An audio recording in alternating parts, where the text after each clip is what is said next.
Hello and welcome to Verdictum. I am Ananya Singh and you're watching today's legal news, where we apprise you with the recent important legal developments across the country.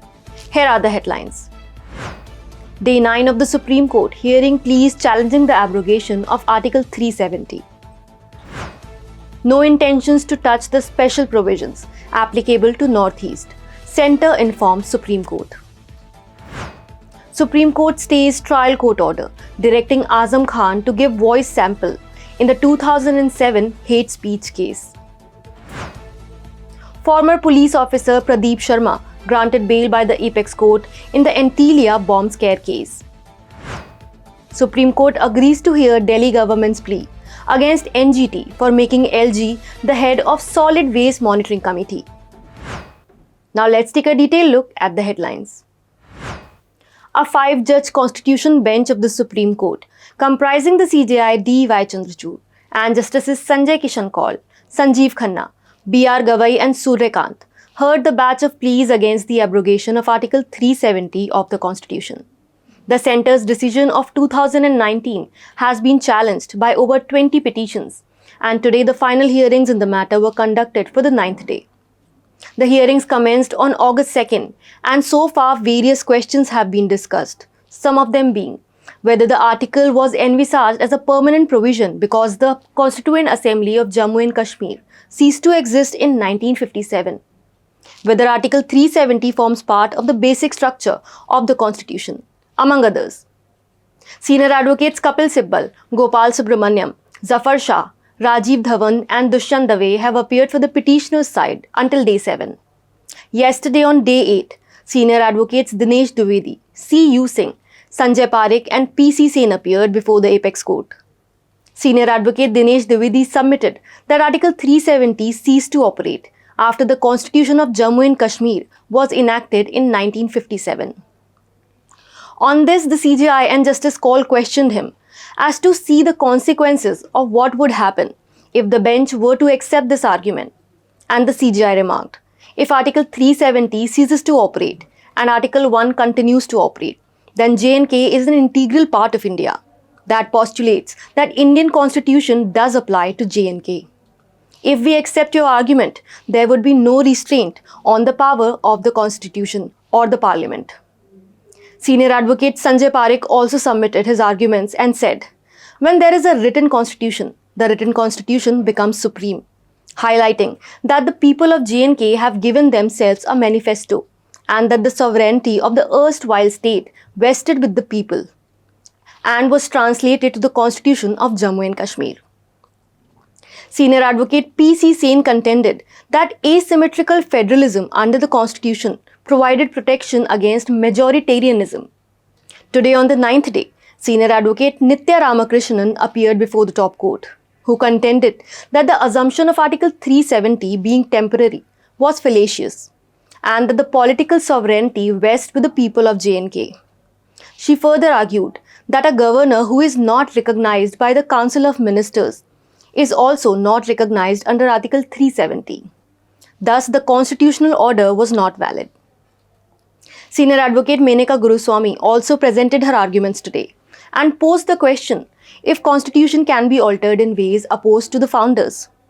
She said that the kind of territorial integrity that was promised to J&K was not promised to any other state and that the sovereignty was unique to J&K and guaranteed both by the Constitution of India and the Constitution of Jammu and Kashmir, which was vitiated when Article 370 was abrogated.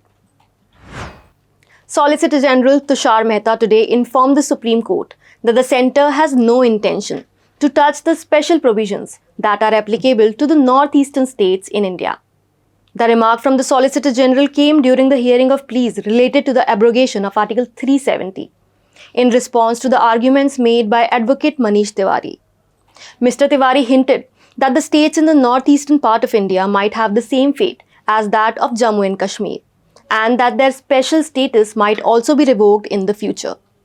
S.G. Mehta interjected and reiterated that Article 370 was a temporary provision and said that we must understand the difference between Article 370, which was a temporary provision, and the special provisions which are applicable to the Northeast. The central government has no intention to touch the special provisions. He further said that there is no apprehension and there is no need to create apprehension. A bench of the Supreme Court comprising Justices A.S. Bopanna and P.K. Mishra today stayed an order passed by a trial court in Rampur, directing the Samajwadi Party leader Azam Khan to give a voice sample in the hate speech case of 2007. The case relates to Khan allegedly delivering a hate speech and making derogatory remarks against the BSP chief Mayawati. Azam Khan had approached the apex court challenging an order of the Allahabad High Court dating July 25th this year, which upheld the order of the trial court, which was passed in October 2022. The apex court directed that there shall be an interim stay on the said orders. Khan has been charged with sections 504, dealing with intentional insult to provoke the breach of peace, and 171G, providing with false statements in connection with an election of the Indian Penal Code, and under section 125 of the Representation of Peoples Act, and also under various sections of the SCST Act. Former Mumbai police officer Pradeep Sharma was granted bail by the Supreme Court today in connection with the Antilia Bomb Scare Case and the killing of businessman Mansukh Hiran. A bench of Justices A.S. Bopanna and P.S. Narasimha had reserved its order on August 21st after hearing submissions of senior advocate Mukul Rohatgi, who represented Sharma, and the counsel for the National Investigation Agency, Additional Solicitor General S.V. Raju.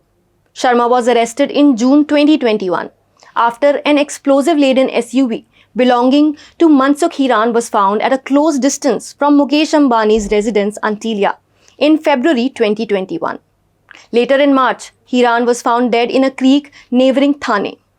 Sachin Vaze is the main accused in the case and charged with the planting of the bomb and killing Hiran. The Supreme Court has agreed to hear the plea filed by the Delhi government against an order of the National Green Tribunal that constituted a committee on solid waste monitoring to be headed by the Lieutenant Governor V.K. Saxena. The NGT on February 16th this year constituted the committee on pattern of the high-level Yamuna committee to be headed by the LG, stating that the monitoring of the solid waste management should be at the highest level of administration in Delhi, with the inclusion of all other authorities concerned, including the Delhi government, municipal corporation and the Delhi Development Authority. A bench of Justices S.K. Kaul and Sudhanshu Dhulia agreed to list the matter on September 25th for hearing, while seeking the response of the LG and other authorities on the appeal filed by the AAP-led Delhi government. That was all on today's legal news. Thank you and keep watching Verdictum. And subscribe to our channel and download the Verdictum app on iOS and Android to keep yourself updated with authentic legal news.